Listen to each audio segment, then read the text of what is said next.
Load shedding میں بہت بڑا مسئلہ ہے اور بہت لمبی لمبی لائٹیں جو ہیں وہ جانے لگ گئی ہیں۔ دن کا تو خیر کسی نہ کسی طریقے سے گزارا ہو جاتا ہے، لیکن رات کو بہت مشکل ہوتی ہے۔ لوگوں نے یو پی ایس لگوا لیے ہیں، سولر پلیٹیں لگوا لی ہیں، 12 وولٹ کی بیٹری استعمال کرتے ہیں، جنریٹر استعمال کرتے ہیں، اپنے گھروں کو تو انہوں نے پورا روشن کر رکھا ہے، پنکھے بھی چل رہے ہیں، لائٹیں بھی چل رہی ہیں، لیکن وہ گلی جو سارا دن ہمارے استعمال میں رہتی ہے وہ اس روشنی کی کرنوں سے محروم رہتی ہے۔ کیا ایسا نہیں ہو سکتا کہ ہم اپنے گھر میں لگے ہوئے 4 بلبوں میں سے یا 4 سیوروں میں سے ایک سیور گلی کی نظر کر دیں، تاکہ اسے بھی یہ اطمینان ہو جائے کہ میرا بھی پرسان حال ہے۔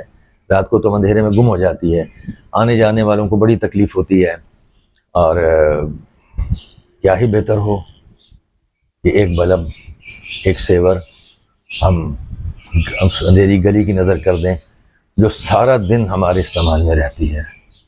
ذرا سوچئے ایسا ہو سکتا ہے؟